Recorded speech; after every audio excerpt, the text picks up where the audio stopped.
Hello busy people, good evening. ఈరోజు మనం ఆగాఖాన్ ప్యాలెస్కి వచ్చాం.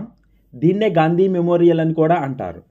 భారత స్వాతంత్ర సంగ్రామంలో ఈ ఆగాఖాన్ ప్యాలెస్కి ఇంపార్టెన్స్ ఉంది. ఆ విశేషాలన్నీ ఈ వీడియోలో చూద్దాం. ఈ ప్యాలెస్ని 1892లో ఆగాఖాన్ 3 నిర్మించారు.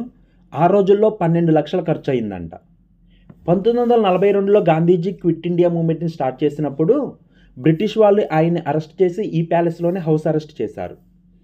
9th August 1942 నుండి 6th May 1944 వరకు గాంధీజీ ఇక్కడే ఉన్నారు. ఆ సమయంలోనే గాంధీజీ సతీమణి కస్తూర్బా గాంధీ, ఆయన సెక్రటరీ మహాదేవ్ దేశాయ్ ఇక్కడే చనిపోయారు. వారి సమాధులను ఇక్కడ చూడొచ్చు. తరువాత కాలంలో గాంధీజీ మరణించాక ఆయనకి కూడా ఒక సమాధిని నిర్మించారు. ఈ ప్యాలెస్ మొత్తం 19 ఎకరాల్లో విస్తరించి ఉంది. 7 ఎకరాల్లో ప్యాలెస్ కట్టారు. మిగతా భూమిలో పార్కును డెవలప్ చేశారు. స్వాతంత్రం వచ్చిన కొత్తలో ఈ ప్యాలెస్లో స్కూల్ ఉండేది. తరువాత 1969లో ఆగాఖాన్ 4 ఈ ప్యాలెస్ని భారత ప్రభుత్వానికి అప్పగించాడు. తరువాత భారత ప్రభుత్వం గాంధీజీ స్మృత్యార్థం ఈ ప్యాలెస్లో మ్యూజియం నిర్వహిస్తున్నారు. ఈ మ్యూజియంలో మొత్తం 6 గ్యాలరీస్ ఉన్నాయి. ఫస్ట్ 4 గ్యాలరీస్లో గాంధీజీకి సంబంధించిన ముఖ్యమైన విశేషాలని డిస్ప్లే చేశారు. 5th రూమ్లో కస్తూర్బా గాంధీ గారు చనిపోయారు. సో ఆ రూమ్లో వీళ్ళు వాడిన వస్తువులను డిస్ప్లే చేశారు. 6th రూమ్లో కస్తూర్బా గాంధీ గారు స్పీచెస్ని వాటిని వీడియో రూపంలో ప్రజెంట్ చేస్తున్నారు. సో చూద్దాం పదండి 1 by 1.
ये तो बात सत्य है कि हम इंसान हैं।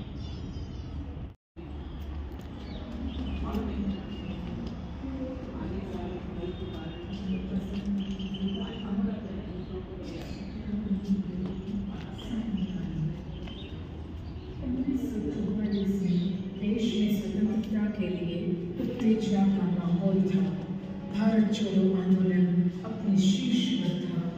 स्वतंत्रता की लड़ाई अपने ऊंचे मुकाम पर पहुंच चुकी थी और पूरा विश्व युद्ध की कगार पर था। तब बापू और कस्तूरबा को आगा खान पैलेस में कैद कर दिया। तभी एक असहनीय घटना घटी। 22 फरवरी 1944 का दिन था। कस्तूरबा ही रह गई।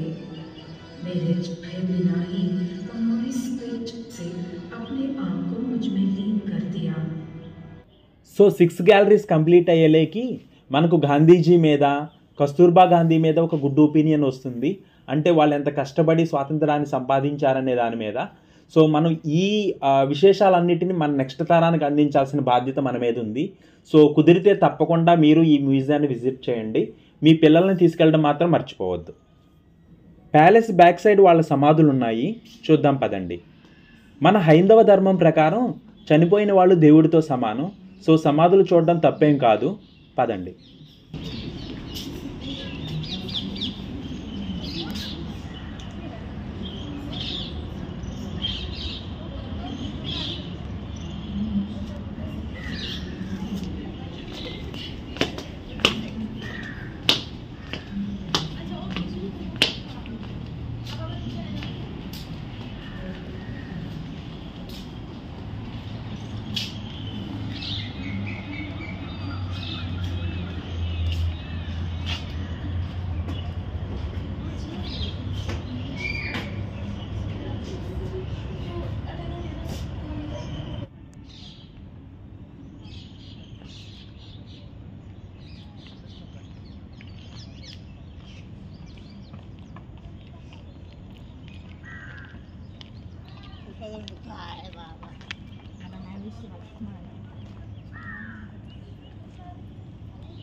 తరువాత గార్డెన్ని ఎక్స్ప్లోర్ చేద్దాం పదండి.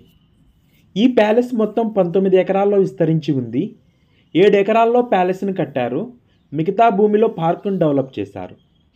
స్వాతంత్రం వచ్చిన కొత్తలో ఈ ప్యాలెస్లో స్కూల్ ఉండేది.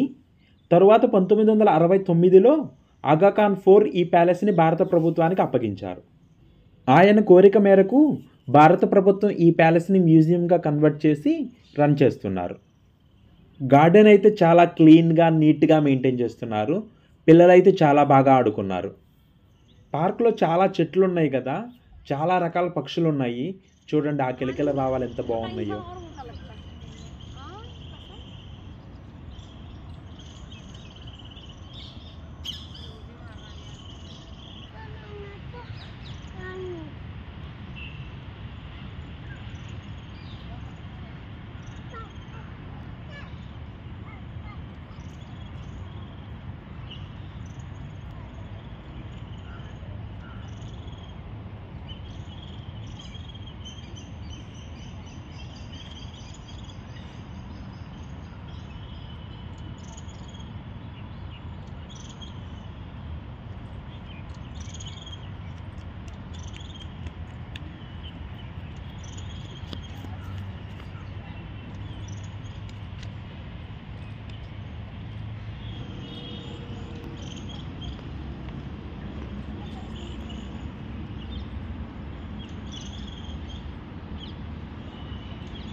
Visiting hours morning 9 to evening 5:30.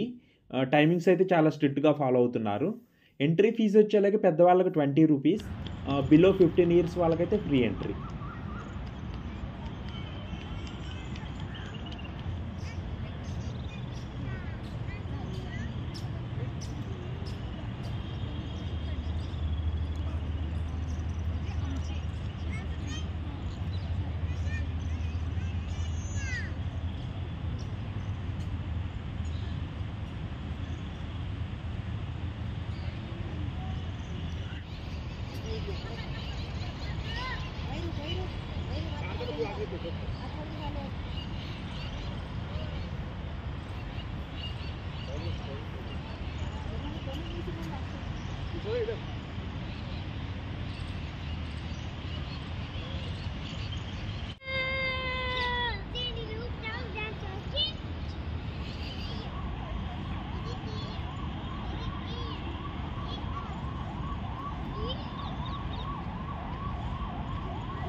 Hope you like the video. పూణేకి సంబంధించినటువంటి మోర్ వీడియోస్ కొరకు please like and subscribe our channel నమస్తే పూణే. అలాగే మీ ఫ్రెండ్స్తో కూడా తప్పకుండా షేర్ చేసుకోండి. Thank you. Bye bye.